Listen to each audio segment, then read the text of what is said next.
Welcome to Mentor. I'm Rachel Ford. And I'm Marco Bertozzi. And we are the founders of TheZoo.London for exec search and consulting. And our podcast is all about the hard-earned wisdom from world-class leaders, from those who have been there and most definitely done it. And the insights that you won't find in a business book, but you can use them in everyday life.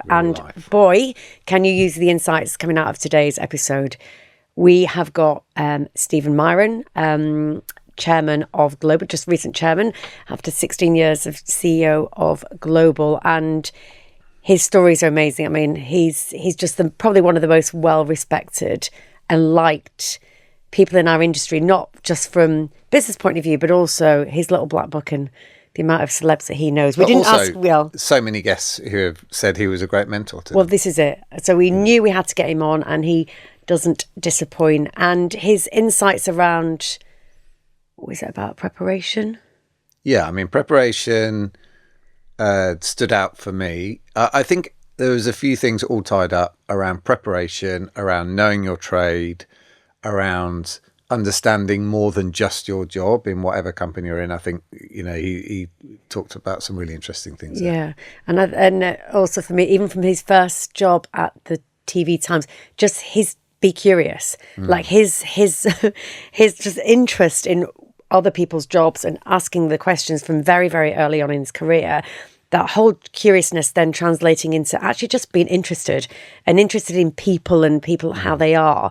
So it really comes through, doesn't it, that human connection and really, especially if you're in sales, get out there and speak to your customers. Yeah, it is no coincidence that those are his ways of approaching his work and how well he's done. Yeah, and he's just a brilliant, lovely really guy. Nice.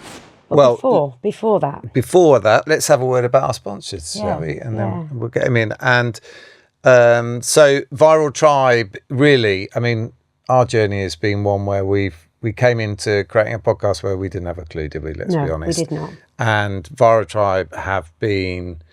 should we call them mentors? Let's call them mentors. Let's call them. I think they've been mentors. Because they've really shown us a way. They've been really supportive. They've helped us with creative ideas, obviously the production and promotion, and they've held our hand. And we're part of a stable of some of the biggest creators in the industry. Yeah, so I think chart-topping shows and branded content. We'll soon be there, right? That's where mentor. We're somewhere there. And today we're in Broadwick Street. There's also another state-of-the-art studio on Wardour Street, and really, from start to finish, they just make the whole process really, I suppose, smooth and stress-free, I'd say. Yeah, and I think what do they say, the presidents? They say, we endorse this message. We 100% endorse Viral Tribe. So if you're thinking about creating a podcast and using the facilities, or indeed you're a client looking to work with them on branded content, then drop them a line at hello@viraltribe.co.uk, and you're going to get 20% off the first 3 months if you use the word mentor. I think first 3 bookings, but let's see bookings. First 3 months. But anyway, that sounds like an incredible deal. So thank you, Viral Tribe. So come on in, Stephen. Come on in. Come on in.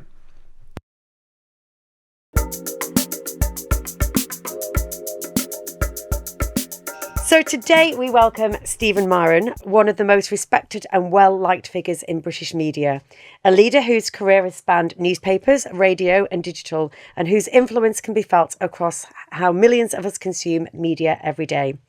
He began his journey in the world of print, rising through the ranks of Associated Newspapers. I think that's why you knew, John O'Donnell from, and the Mail, probably there, before making the bold leap to join Global in 2008, just as the radio industry was facing huge disruption. Many thought audio's best days were behind it, but Stephen saw the opportunity to reinvent it, and reinvent it you did, didn't you? Over the next 16 years as CEO, he helped transform Global from 200 million radio group into £1 billion multi-platform powerhouse, home to iconic brands like Capital, Heart, LBC and Classic FM, as well as pioneering digital advertising platform DAX and one of the largest outdoor media networks in Europe. Stephen's leadership has been defined by bold, forward-thinking decisions. I think we'll hear about some of those today. From the landmark acquisition of GMG Radio to the expansion into outdoor media, but also by a deep sense of humanity. He's known for leading with empathy, building trust across creative and commercial worlds, and a genuine curiosity about people and ideas. Now, stepping into the role of chairman, Stephen is closing one chapter and beginning another, reflecting on what it takes to lead with change and the art of knowing when to exit stage left, I think is what you've said, and how to keep evolving in an industry that never stands still. I think that's one hell of a intro, and we're just, we're delighted to have you here. And for Stephen. all the audio aficionados out there, it's DAX. Well, I say DAX. Well, I used to say DAX. I like to, Well, I used to say... Can we just McDougall's. like disagree so early on into the Welcome, Stephen. Thank you. Welcome, Stephen. Thank you for coming. We it's been funny. I don't think there's been anyone else that has come up as many times as you have come up in all the podcasts that we've done, where people have referenced other people. So obviously we were like, okay. In a positive way, in a positive way. As a mentor. As a great mentor. And so obviously we were inspired to get you on the show. And I'd love to, I'm excited to hear your view of all of that, because people have just thrown your name around all over the place. So it's great to have you with us. Thank you. We're going to start, for those few people out there that don't know all of your background, Rachel's done a bit of an intro there, but to hear it firsthand, we always ask people to do career in 60 seconds. It never is. Yeah. But I can do it in 60 seconds. Yeah. Oh, that's it. Come on. With no radio, exactly. No pressure. But just to hear a bit more about your whole story. Okay. Well, thanks both very much for having me. What an amazing podcast you guys are doing. Thank you. I mean, you've just built something from zero up to something that people really get a huge amount from. And the topic that you talk about, mentoring, has been something really close to my heart. So it's a privilege to be here. So thank you for having me. So the 60-second version, there were a couple of bits. I actually started in magazines. So at 19, I started at TV Times. 21, I went to the Mail as a sales executive. Spent 10 years at the Mail on Sunday. Then got asked to go to the Independent, which was the weirdest move at the time. I went there as commercial director. It was actually the transformational move. So I spent 3 years at the Indie. The Mail then asked me to come back as managing director of New Ventures. So that was sort of digital division and a few other bits and pieces. Within that period, I then got made MD of the Mail on Sunday, MD of Mail Online.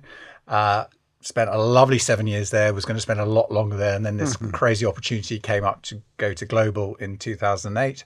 So I joined Global as CEO, then have just stepped down in March 2025 and are now chairing the business. So that is my world. Well, you've done that. You have done that amazing. Very efficiently. That was very efficient. And how did you get your first gig?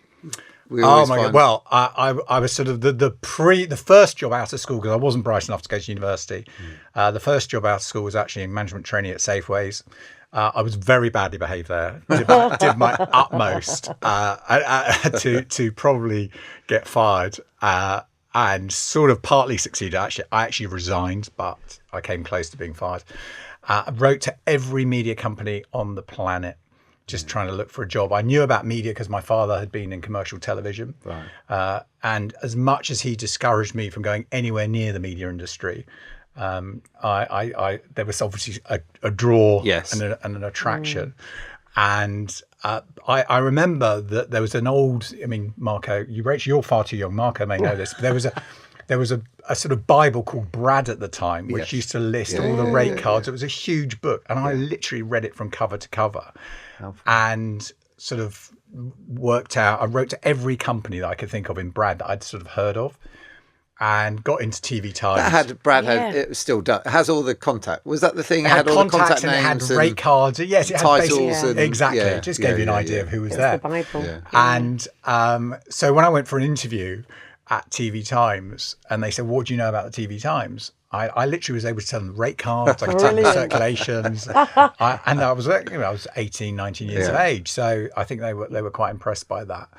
And it was an amazing place to start. because I realised being a and also it was a Safeway, big time. I mean, Safeway. obviously huge. things have changed. There was those Huge days. It title. was TV Times and Radio Times, Yeah. and we sold millions of copies. Yeah. And it was the first place where I didn't realise a thing called a mentor existed. But there was a guy called Mike Keenan, sadly no longer with us now, who just took me under his wing. So I was literally there cutting out ads from newspapers and sort of working out which agencies they came from, and then sort of dropping them on people's desks and stuff like that. And this guy, at the end of the day, he would say, right, let me tell you how it works. Right, here's a 20 double in a newspaper. This is what it means. This is why it would go there. And he was really So he went tough. above and beyond. Yeah. Like, He was unbelievable. He must have seen something in you, though. I mean, look, there's the tenacity just to write to all of those. I mean, before you even got to that stage, you obviously tirelessly went through that. You applied for this. You obviously had a real drive in you that he could see that. Well, do you know what? I think it's the things. It's always, as I tell people when I'm speaking to people about when they're looking at their careers and everything, it's always the small incremental things. It's never normally the big gestures. Yeah. It's the detail. And it's generally the small bits of detail that define things rather than the sort of big statement pieces. So I always think throughout, I look back on my career, it's always been the small little things that made a difference. When I was at the Mail on Sunday, when I became MD, the first thing I did was wrote handwritten cards to sort of 500 chairman and CEO, basically saying, look, I've just taken over. Here's my home number. And if you want to get hold of me, this is the number. And I had calls from amazing people who just wanted to test out whether it was really my home number. And I said, because I'm an MD of a Sunday newspaper, you won't get hold of me in the office. Yeah. And, that one gesture, which I nicked from, I read a book by Jack Welch, who used to run General Electric. And I saw that and I thought, that's a great idea. Yeah. So handwritten notes to someone. Yeah. And I remember Matt Brisson telling me that it was one of the first things that he did when he went to Google. He said, because I told him that. He said, what was the best thing you did, Stephen? Yeah. I said, I wrote to 500 people, handwritten note, gave them my home number.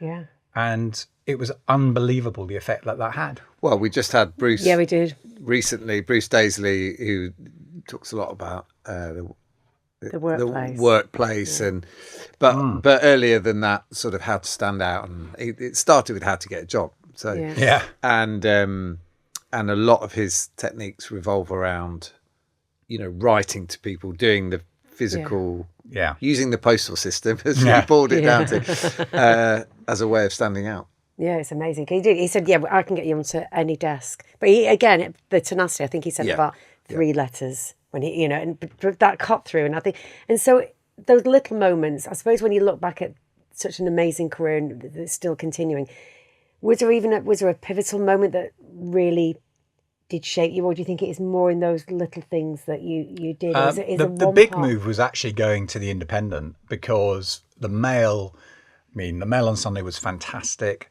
We were having a great time. I'd been involved with the sort of scoping of what Metro newspaper could be. I was asked whether I wanted to sort of be the ad director on that. So my path was always quite good. And then I had this sort of curveball intro. A guy called Tony O'Reilly had just bought the Independent.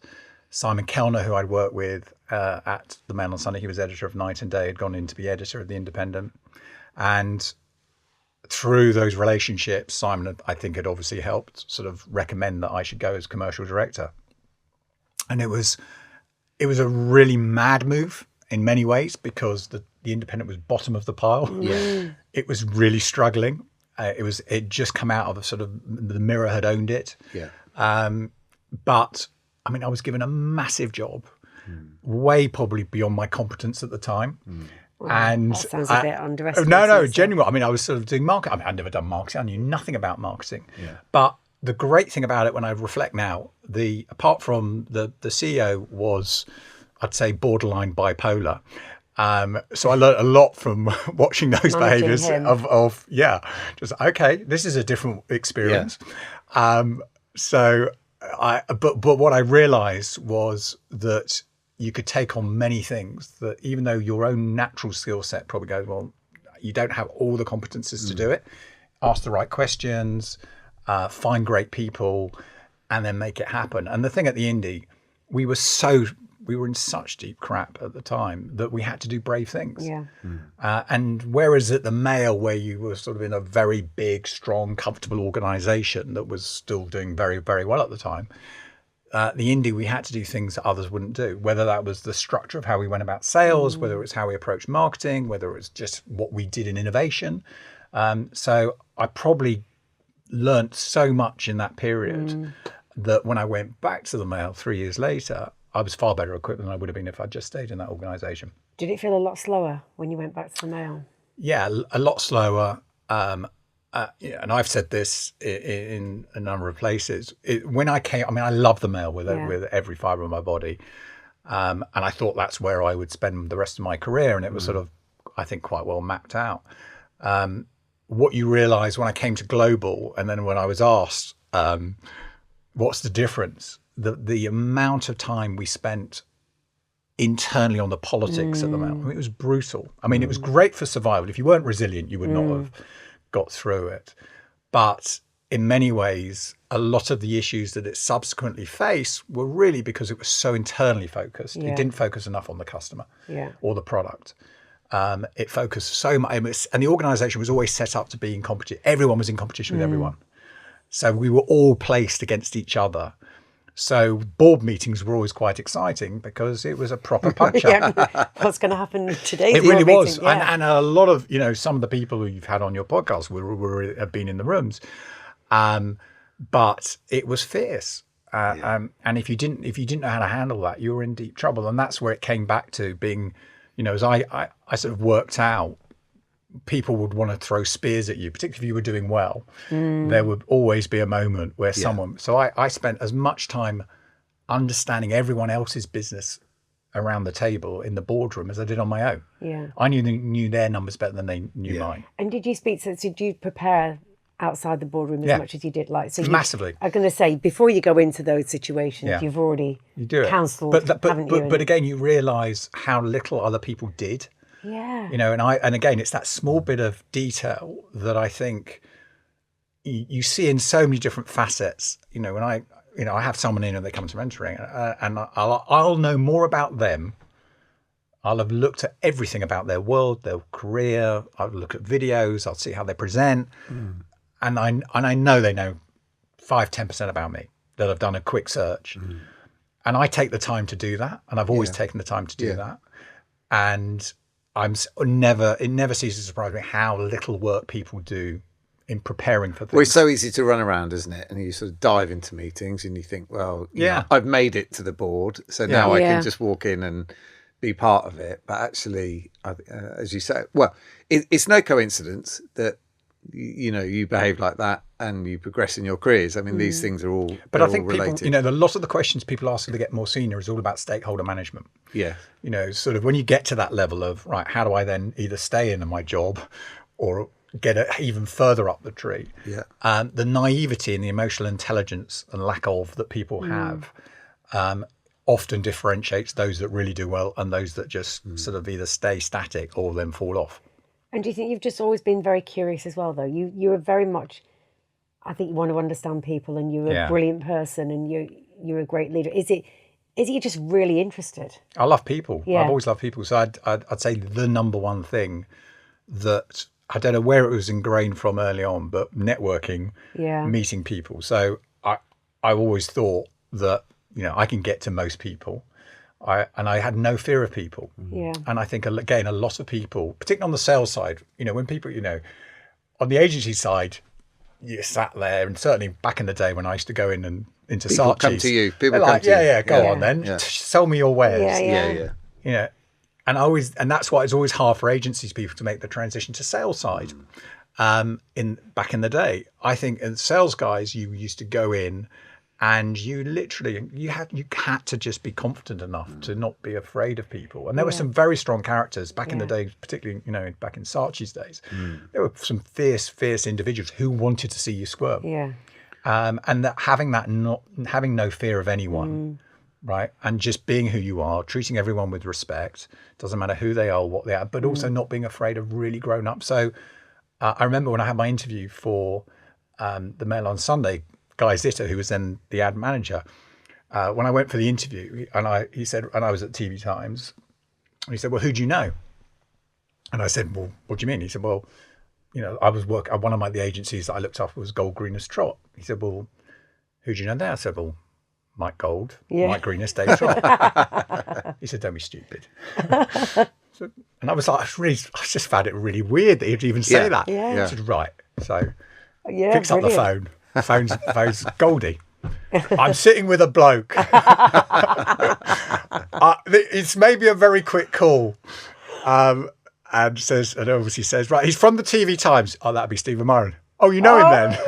So anyway, then puts the phone down. Cool. All right. So you say you look after Saatchi's. Yeah. Who do you know there? And at the time, the chairman of Saatchi's was Roy Warman. There was Roy Warman, Terry Bannister, and then John Perris. I said, well, Roy, Terry, or John? You don't know those. Oh. No, I do. So he picks up the phone to Roy Warman, who was the head of Saatchi's at the time. It's Guy Zitter here from the Mail. I just want to ask a quick question. Do you happen to know? Oh yeah, give him my best. Yeah. And that was it. Oh my God. I was literally, I was a sales assistant. I was no one. Yeah. But I always found time to find a way to just say hello to people or introduce myself. But also, it just reminded me when we spoke to Annette King, she was saying, from a client perspective, she's like, try and go up. Yeah. Try and speak to the CMO, try and speak to the CEO, of your clients rather than hang around sort of. Yeah. It's not just being interested in people, it's also like pushing yourself to go and speak to those senior people. And we all have this sort of inbuilt fear of people in authority. Like, oh my God, they're a grown up. And actually, as you realise, they're human. They're human. They're all human. The same people. Yeah. We go home, we do the same thing. They probably have the same issues. Yeah. So just don't be worried about these things. And also anybody, if anybody sees your 60th, your 50th birthday that you had recently, you can tell your people that people love you. Like even when you've just recently had a paddle, the gushing of kind of well wishes and oh God, like you're really loved. You're such a loved person, Stephen. So, which is a good point because I think that.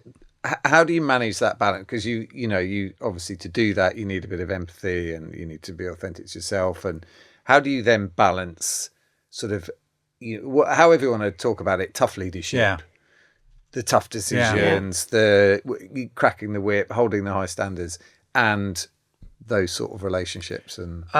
Well, as we bumped into John O'Donnell on the way up, and you've heard from a few people who've done the podcast before. I think we're probably better equipped to talk about my leadership than I am. I've always worked on the premise that look, integrity is everything. Yeah. So and treat people as you wish to be treated. I've always said to anyone who's worked for me, never ever ever have a fear of asking me any question you want to ask, as long as you're prepared for the answer.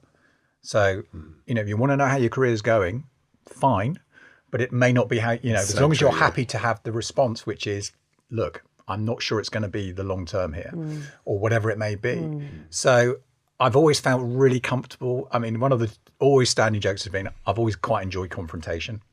I've never been a fearful because I don't get emotional. I don't never lose my crap.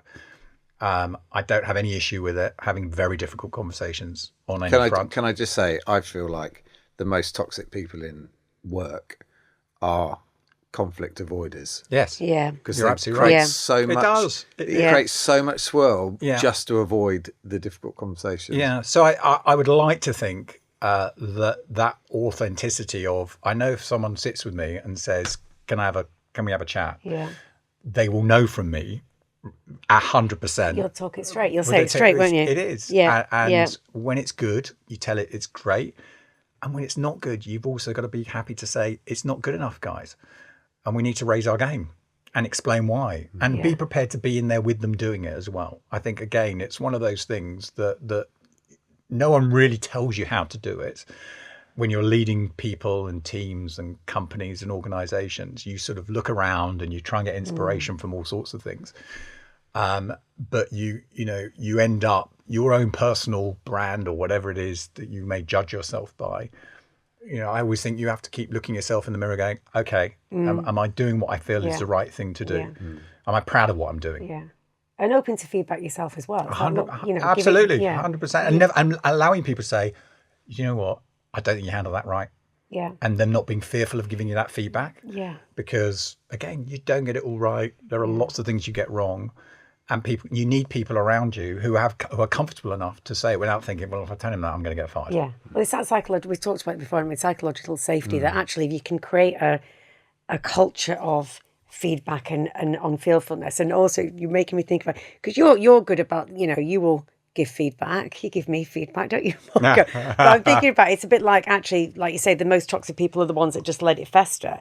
And not suggesting that people should be like Gordon Ramsay, but the thing about Gordon Ramsay is, like, he will shout and he will say, look, this is not good enough, because he's trying to get you to the best place.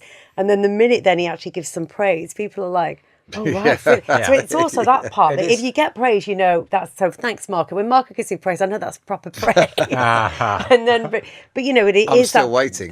Sorry. Well, you just Two ways. It's good to have a two I do ways. sometimes give you some praise, Marco. But it is that thing, isn't it, that just say it straight, because we're all going to grow together. And also you can give it to me back. And I think I think it does come down to trust. Yeah. And like you say, it's trying to create that. I think the humility, I remember there were people I've worked with before who I used to look at and for instance, they would always leave their coat on the back of their chair to pretend they were still in the office and stuff like that. Yeah. And embarrassed to say, oh, I'm on holiday for 1 week, 2 weeks, 3, whatever it may be, or I'm playing golf today, or I'm not. They'd always pretend. Yeah. And you think, why are you doing that? What is it you think happened? Because everyone knows. Yeah. And one boss I had was very much in that category that always pretended that he was on it 24, and he wasn't. Yeah. And you look at that and go, that's just stupid. Yeah. So, I've always feel really comfortable about what I got up to the weekend, what I did, what I didn't do, or, where you've got to get the job done, basically. You have to, but it's building that relationship with the people you work with and the teams you work with, where it's very open. Well, it's okay to have downtime, because you need downtime to be able to focus on the actual business. And I've got to say, and we wrote your little black book, Stephen, is like off the scale. But as I say, there's just outpouring of love for you. How have you built this across your? Is it literally just being yourself? I think people would say that you'd go out of the way for them. I'm just thinking about Make Some Noise, your the last one, and how many people can get Ed Sheeran to come and... Well, it's we've got an amazing team at Global who wanted to do something special for my last one. But he said, I'm doing this for you, Stephen. And I do think so many would say, I'm doing this for you. So you think about, oh my God, like Summertime Ball and the acts that you've like had on that, and they'll all know you. They'll all know Stephen Miron. Well, we make an effort to get to know everyone. Yeah. And it's just it's the basic things of it doesn't matter whether you're Taylor Swift, whether you're Ed, they're interesting people, and they don't want the stalkers, and they don't want, oh my God, this is it. They want to feel normal. They want to feel natural, and they want to have a proper conversation. And actually, in both Taylor's and Ed case, you've got two of the most incredible business people, who happen to be world-class musicians, but they're interesting people because what they do is incredible with how they manage their business. So I think it's that back to that bit of don't be afraid of these people or these things. I think the question you ask about why, I mean, I've always enjoyed, the element of helping people if I can help people. Some of the people, I remember, like Nick Lawson went to me, the media business, because I told Sue Unerman to hire him. I knew him at Acme. He was sort of dawdling around there. Sue then says to me, "Oh, do you know anybody who could help me with new business?" I thought, it's a bloke, you should get him in. And so I don't know how it happened, but I was always sort of the conduit to quite a few things that happened in this industry. People would come to me and say, "Do you know anybody?" or could you recommend? And whether it's just because they thought I knew lots of people or I have lots of relationships. It probably goes back to the fact that you are making an effort to connect with people, and that probably becomes the thread. I've got a brilliant idea. You've got a bit of time on your hands. Would you like to come and join the Zoo.London executive search? You seem to be doing really well. I saw you just play someone really good. You can come and join us, Stephen. We'd be more than happy to have you. I think, unfortunately, all the guys I know are probably not in the sweet spot for you. But I think it's just you've got to be your authentic self. You've got to build a relationship, and also as you realise, you need lots of people, particularly if you're doing bigger and bigger jobs. Yeah. You need people who may be working at your biggest, competitor, but you need to be able to pick up the phone and go, we need to have a chat. Yeah. And then when they do make that call, they will take the call, want to have that conversation, and then they'll trust you sufficiently to go, look, I know we can put that down over there. That's fine. But this is a big industry issue, or this is something that collectively we need to do. Yeah. And I think you can't do that if you're coming from a position of, mistrust or reputation. You've just got a crap reputation. I mean, this industry, particularly, probably more than most, so much of it is about reputation. Yeah. And all the news this week with everything in the BBC, everything's always about personal reputation. Yeah. So, one of the things for me has always been never put yourself in a position where your personal reputation can be damaged. Yeah. Because it's the only thing you have. It's the only thing any of us have. Yeah. And it's a bit of a cliche, but it is a small industry in that sense. It is. I wanted to just a quick step back. I meant to ask it at the time, but just thinking about, you mentioned going into the independent, that was a big job for you. And believe it or not, we spoke to Steve King, and he admitted to imposter syndrome. Which I don't know if we believe him, but he did. But what were your coping mechanisms at the time, and maybe advice for, because hopefully there are people that are on the way up that are listening to this podcast. In that scenario, what's your advice for how to manage that? Take great counsel. Go and speak to as many people as possible. And ask advice. So, I mean, when I came to global, that's probably a better example. When I came to global, there was a lot more sort of financial rigor and structural things that I hadn't been involved with at the Mail. So I went and took advice from amazing people in the world of finance to help me understand how various financial structures worked and what that meant. So when I then ended up sitting in a room full of bankers, whilst I'm not a qualified financial director, nor ever should be, that I was competent enough to ask the right questions, and I could sort of work out, okay, if they say that's good news, that's bad news, that's what that means. We should go that way. Yes. And so at the Indie, when it came to marketing, for instance, and Lowhouse Spink, I think, were the agency at the time, just sitting down with them and going, right, looking them in the eye and going, we need your help. If you were sitting where I'm sitting, tell me what you would do, tell me what you wouldn't do. And what are the cautionary tales? And just having enough people in the industry where I could go to and say, right, what do you think? It's preparation again, isn't it? All about preparation. It really is. It's all about, it does come a lot to that. So I don't think everyone should be taking on jobs that they feel uncomfortable with. Yeah. Then that next step should always feel a bit, oh my God, because if it isn't, it's probably not the right job. Was it imposter syndrome? I think financially I did feel that a bit, because it was, I remember going to my then MD at the Mail on Sunday when I got the job offer at the Indie, and I said, oh God, I love the Mail. And I showed him the contract, and he said, well, Stephen, you should take that job. I said, really? I'm not sure. He said, well, you're on more money than I'll be. I remember. Oh my God. And you shouldn't be swayed by those things, but at 31 or whatever, of course you are. You are, because it was quite financially transformative. But then I'm thinking, there's a reason they're doing that. It has high risk. Yeah. It had a real high risk associated with it. And then you're sort of backing yourself to, if it all goes horribly wrong, what's my plan B? So there are certain things that happen that throw you off kilter a bit and make you question yourself, like, am I worth it? Yeah. Or can I do that job? Or, oh my God, I've never looked after that before. So on all those facets, I think you end up You have to remind yourself Talk to that they people. chose you as well. I always sort of say that to people. And they want you to succeed. Yeah. They do, but also they have no fear of if it's not working, rightly so, you shouldn't be there. Yeah. You know, and I think that's fine. I've always felt very comfortable with that. Yeah. And obviously, I could hear that as well about the preparation. I suppose when you mentor people, is that the advice you would give them?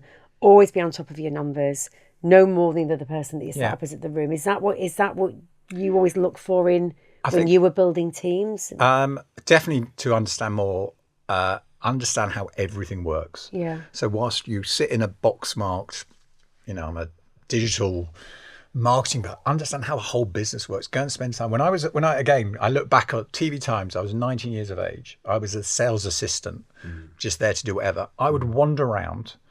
I remember there was a guy, Paul Taylor, who was the head of production. I mean, I didn't even know what production did. So what do you do? I put the magazine together. Well, how does that work? Well, we have to schedule the ads. Well, what does that mean? Well, we then have to order the paper. Well, how much does paper cost? yeah. And I must have been the most annoying. This is it. You're curious. You're such a. I look back at myself and then go, oh my God. People do love being asked questions. Yeah. Well, I think you're interested. And I genuinely was interested. Yeah. And I'm okay.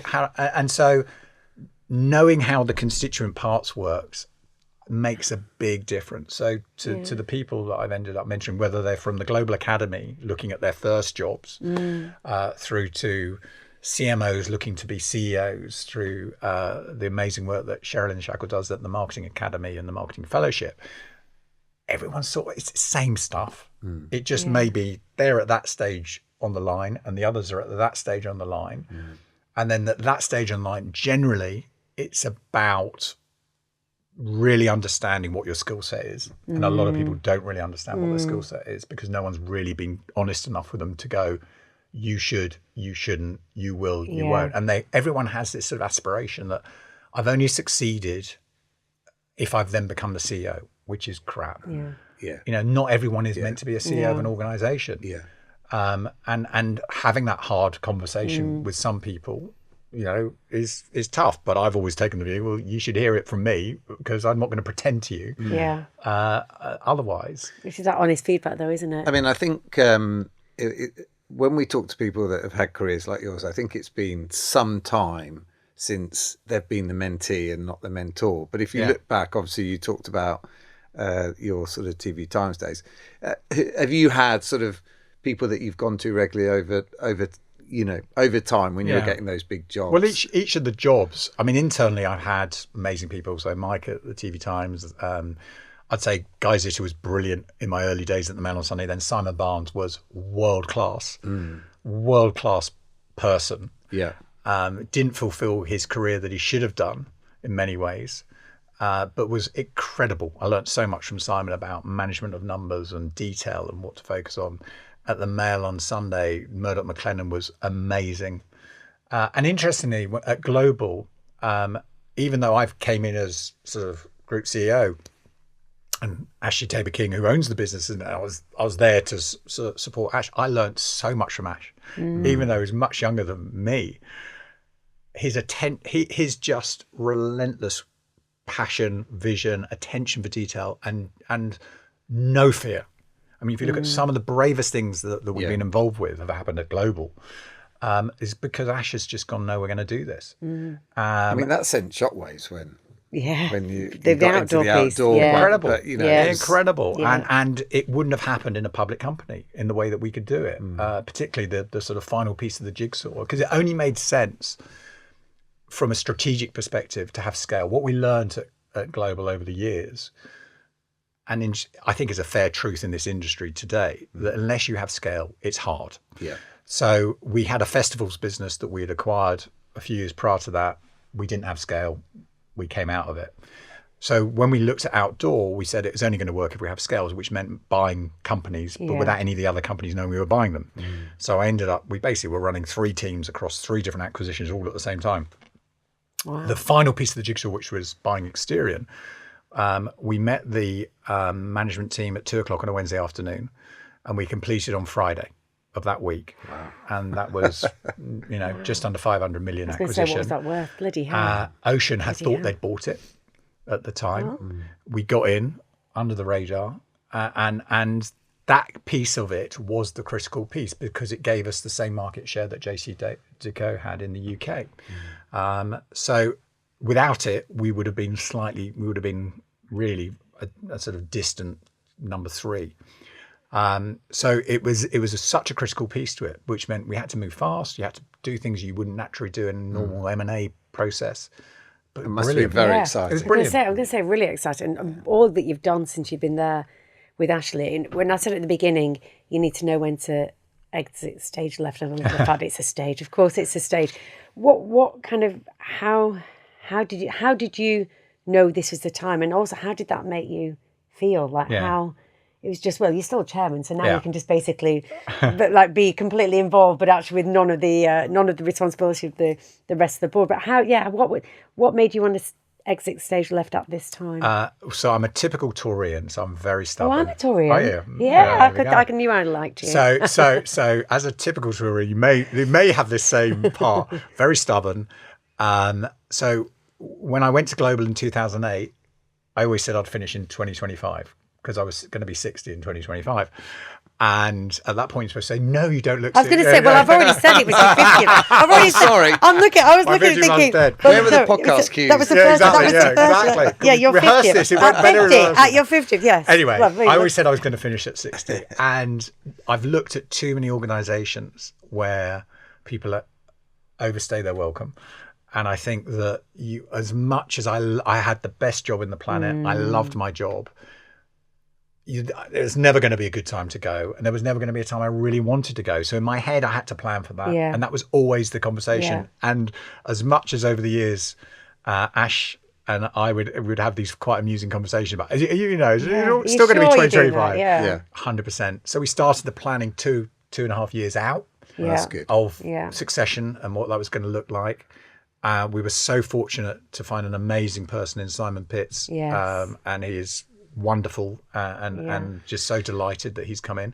So I found it really, actually, that was my target. Yeah. That was always my focus. Find an amazing person to come into the organisation, not try and find a mini me, find a much better version for the next chapter. Yeah. And I felt really comfortable with it, and I'm really excited. It was exciting Well, also, to do it. You've got so much, you were very young, you're obviously incredibly fit. You've got a lot. Like, why stay? Well, Martin Sorrell, he's never going to give up at all. I'd said, why are you not on a yacht off the Saint-Tropez? I just think also we've got chapters in our life where you can still be involved in the company, but you've also got your own, it's like next life. It does. You've got to have it. You've got to health become. You live your life. Yeah. Have fun. I mean, I've always had fun. I've always tried to enjoy it. I've always tried to. I think humour plays a massive part in certainly in my career has been. So does seem to be me. a consistent have a lot of fun. humour, doesn't You've it? got to have fun. It's a fun Yeah. industry. It's a great fun industry.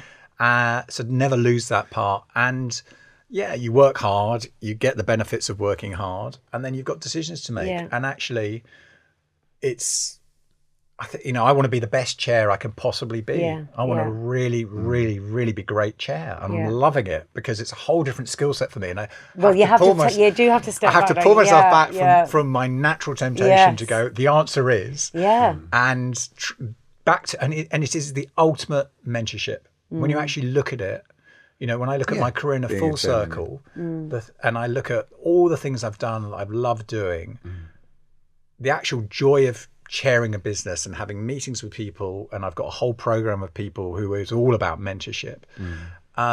It's the most, it's the best thing you can ever have as a legacy, is always helping the next generation. I think also because there's lots of people who end their careers unexpectedly. Yes.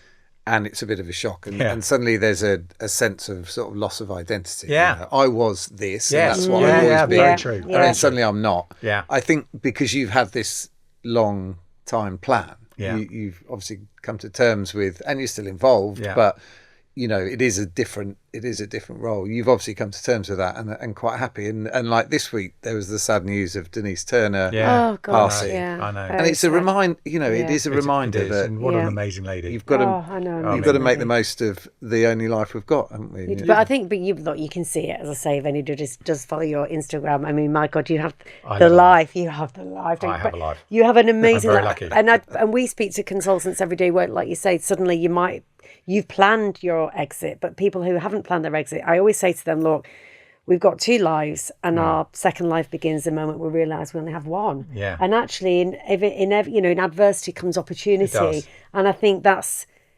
I'm going to live my life. Live like your Stephen life. Miron. Live your life. Live your life. I get a few comments like that, but it's the pleasure you get now. Both my daughters are sort of entered the industry. In slightly different doors. They've got soft shoes to follow, haven't they? And it's great to watch them do their thing. And flourish. And it's different stages. It's different stages, and that's it is. and that is what the circle of life is all about. And I would love to be selfish and keep this going on forever, but I know you've got things to do. We've just got a couple more questions, if that's okay. Yeah, of course. As you reflect back, because often it does become quite a reflective podcast. I don't think is there anything you would have done differently? It seems like you've had opportunities, you've made your own opportunities, you've led the way, but is there a decision or anything that you think, oh, actually, I would have done something slightly different? No, there were lots of those moments where I had opportunities to make a decision that way. Some amazing job offers, moments. unbelievable. Yeah. I mean, unbelievable moments where, huge job that. Yeah. And then I've always, there's always a great saying, about fish thinking from the head, which is why you've always got to look at the person first. So whilst when you make decisions about what you're going to do and where you're going to go and who it is and the people you back, you've got to sit with them and look them in the eye and go, okay, is this someone who I trust implicitly, who I genuinely buy into? And when on those decisions that could have been a left or a right hand turn, when I got to the final point of looking that person in the eye, there was a little bit of inside there, which is the most important ingredient we all have, which is our instinct. Yeah. Just says to you, right, there's a problem. Yeah. And when I look back and go, were there I would say, of course I've made bad decisions. Generally it's been based on an individual who I trusted, who then proved not to be trusted. But then I dealt with it. So in career terms, no, I've loved my career. I would not have done anything differently. I'm pleased that whatever it was that made me go that way and say no to those other things was the right call. Yeah. You sometimes, despite your best endeavours, you may call it wrong. Yeah. But I've been really lucky. I've met some amazing people on the journey. I've worked with the best of the best. And I'm still on speaking terms with most of them, which is not a bad thing as well. Yeah. And I think it's that trust you got, isn't it? Actually, because you've had such an amazing career, we always ask biggest fuck up, don't we? We don't know if you've had any. Do you know what? I don't look back and go anything. I genuinely would struggle, and which is not. I don't want to be arrogant about. I'm not at all. But there's nothing that I look and go, oh my God. Of course, you pay too much for something. You regret doing that. You make but in the grand scheme of life, in the grand scheme of things, how you navigate this sort of snakes and ladders journey in this industry, and avoid the pitfalls. Yeah. And as I said at the beginning, to come out of it hopefully with a reputation where people went, what, he did a good job. Yeah. And that's as good as you're going to get. So maybe as a final question because I'm just a kind of a relatively senior salesperson wrote to us and said, we're really enjoying the podcast and whatever. So I was just thinking of that kind of category of person who's in the commercial world and looking to go up. What's your advice? What are your one or two things that you'd say to someone who wants to get to the very top in the commercial world? Yeah, work harder than all the people you work around. Look at them. Look at what they're doing differently. Learn your craft better than anybody, because you sometimes need luck. But I think we're in an interesting phase where back in our day, it was all about being out and about. You know, I remember, you know, like in Saatchi's, Carolyn McCall used to be the rep for The Guardian. Yeah. You know, I've known Carolyn my whole working life. We've been great mates for all of that time, but we worked it. I mean, she was everywhere. I was everywhere. Yeah. And I sort of get a sense that this whole work-life balance piece has sort of shifted a bit to the softer end, not the harder end. And you need to do the harder end if you want to achieve something. And again, I come back to, it's not for everyone. Not everyone can be a leader. Not everyone will be a leader. But if you have that ambition, I always knew I wanted to succeed. Yeah. I've always been unbelievably competitive, whether it's been sport, whether it's been in work. I wanted to be the youngest person to be on the board. I wanted to be the youngest person with that. I want to be the youngest. You know, now I'm the oldest person. But you know, at the time, you really, you know, that was what sort of drove me a bit. And there were other people who didn't have that drive. Can I just say on that though, we all know, and you must have had them when you were CEO of an agency. We all know those people who are intensely ambitious, but almost overly ambitious. Yeah. Like they were getting ahead of their skis or whatever the phrase. What is that balance? Yeah, you've got to balance. I think it's not wearing it on your sleeve ambition. Yeah. I think it's more it's internal, and it's without going, look, unless you promote me next week, I'm off. You know, those people, we've all had those people who go, you play the card once, second time, it doesn't work. So I would say for that senior salesperson who's looking to go, learn your craft better than anything else, right? And beyond just the single piece you're in. Make sure you get out and just speak to as many different people, because generally what the next job will come through someone recommending or someone knowing. Yeah. You know, or through a great headhunt, but you will only go and ask your network and say, tell me someone who's really good in this space. Yeah. It is. So we all practice the same principles. So you go, well, how do I move myself up that ladder where if I'm going to get a call from the zoo, I go, oh, your name keeps coming up. Yeah. Yeah. So why is that? And it's not about, you know, it's getting that emotional intelligence blend right with the sort of career piece, which is, I really want to learn, I really want to grow, I really want to develop. And I have to say, I mean, the most amazing, humbling, incredible thing that Ashley probably came up with was the Global Academy. And you know, seeing some of these kids who have nothing, and I mean, I presented nothing. there actually for speakers for schools. I went down there. Yeah, thank you for doing that. It was really good. Yeah, but these kids who don't come from privileged backgrounds, who haven't had an intro into the sector that some people may have had, they want it so much and they work so hard for it.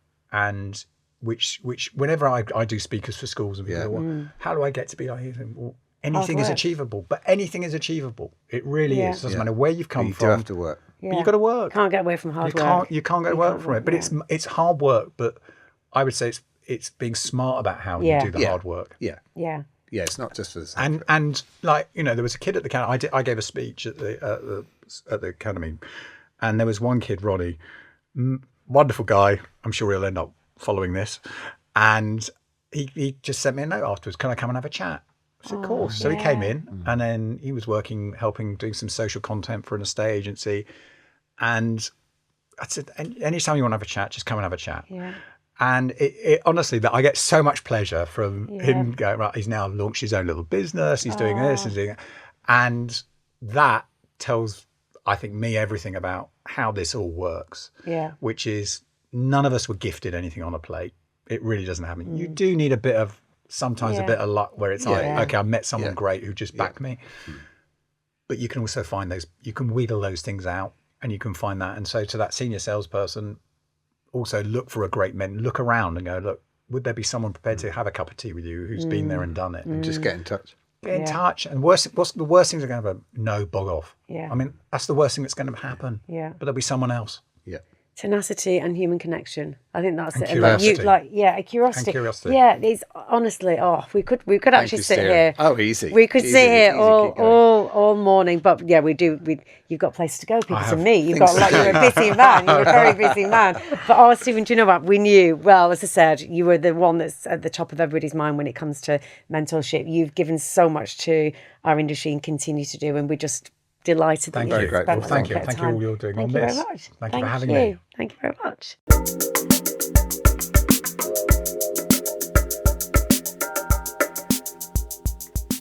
Well, that's all we've got time for. If you enjoyed this conversation, please subscribe to Mentor, share it, like it, rate it. I don't know how many other things you can do, but any of those things would be useful to us.